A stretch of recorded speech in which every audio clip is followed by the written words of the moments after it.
This is a copy of what the first Bible printed in English in America looked like. This Bible was printed by the U.S. Congress in 1782. In the records, it says that this Bible was, quote, a neat edition of the Holy Scriptures for the use of our schools, end quote. So the first Bible printed in America in English was printed by Congress for the use of our schools. It's worse than that. In the front of the cover, it says that Congress resolved the United States and Congress assembled recommend this edition of the Bible to the inhabitants of the United States. So the first Bible printed in English in America was done by the guys who signed the documents, endorsed by Congress, and done for the use of schools. And we're going to be told that they don't want any kind of religion and education. They don't want voluntary prayer. No, it doesn't make sense. This document by itself is fairly significant. But in 1830, Congress commissioned these four paintings over here to recapture what the official record said was the Christian history of the United States. So in these four paintings you have really a span of several hundred years. If I take you through them chronologically, the first is back there, Columbus, landing in the Western world in 1492. They got out, they knelt down, they had a prayer service. You see the cross they have. They named the land where they had landed San Salvador, meaning Holy Savior, which tells you something of the thinking that was going on then. You come back over my shoulder here.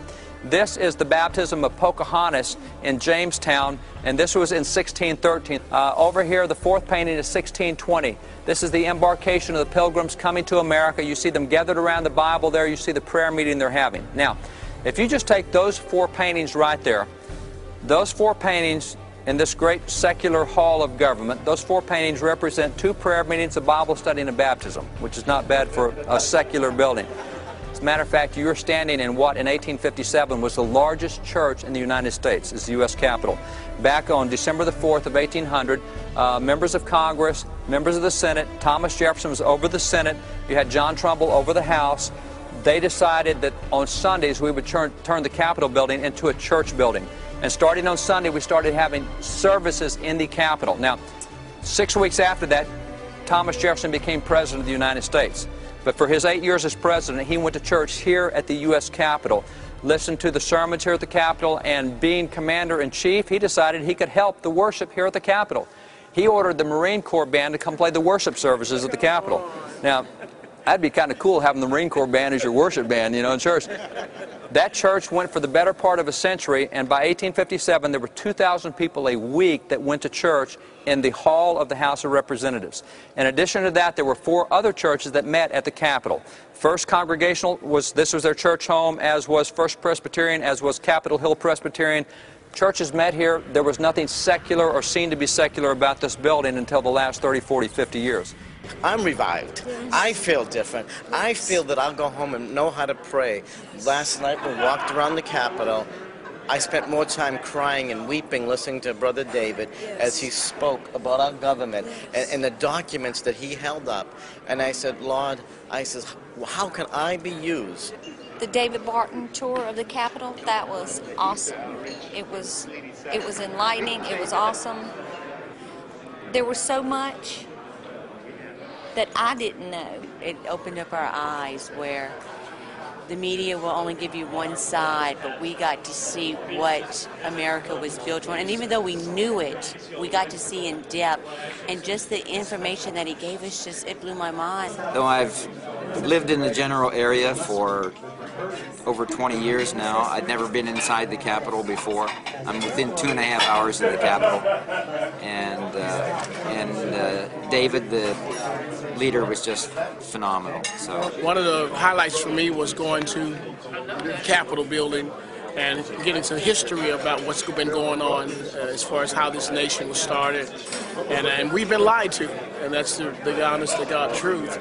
And just and knowing that has really, I'm a little angry about it, and I'm at a point of getting the education that I need. You see the statue to the left of the door over there, that white marble statue? That is President James A. Garfield. President Garfield was one of the young major generals in the Civil War. He was a war hero. He became Speaker of the House. He became the 20th President of the United States. And by the way, that man founded Howard University. General O.O. Howard took it over after he founded it. Just a really cool guy. But what we never hear about that President of the United States is that he was a minister during the Second Great Awakening. This is actually one of his letters, signed James A. Garfield, 1858. In this letter, President Garfield recounts that he had just finished preaching a revival service where that he preached the gospel 19 times in the revival. He says as a result of his preaching, he said that 34 folks came to Christ and he baptized 31 of them. Now that doesn't seem like a typical presidential activity today. That's what we used to do with presidents in the past.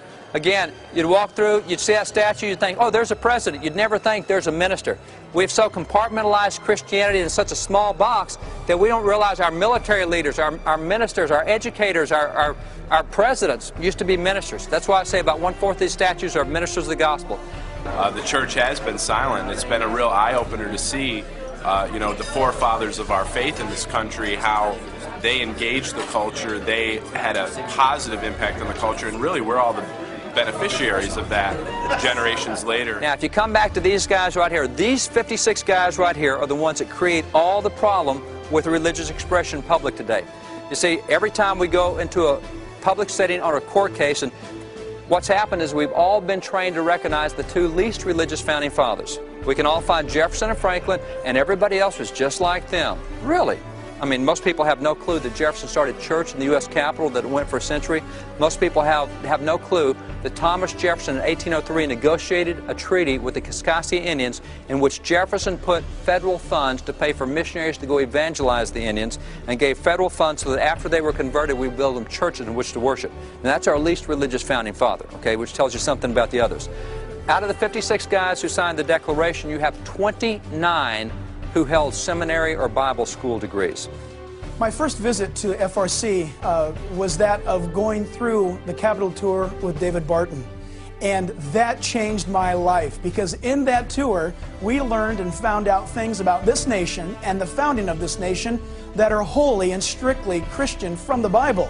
And you need to know that. You need to hear about that. So I encourage you, make FRC a destination. The Family Research Council has given us pastors a voice that goes way beyond our pulpits.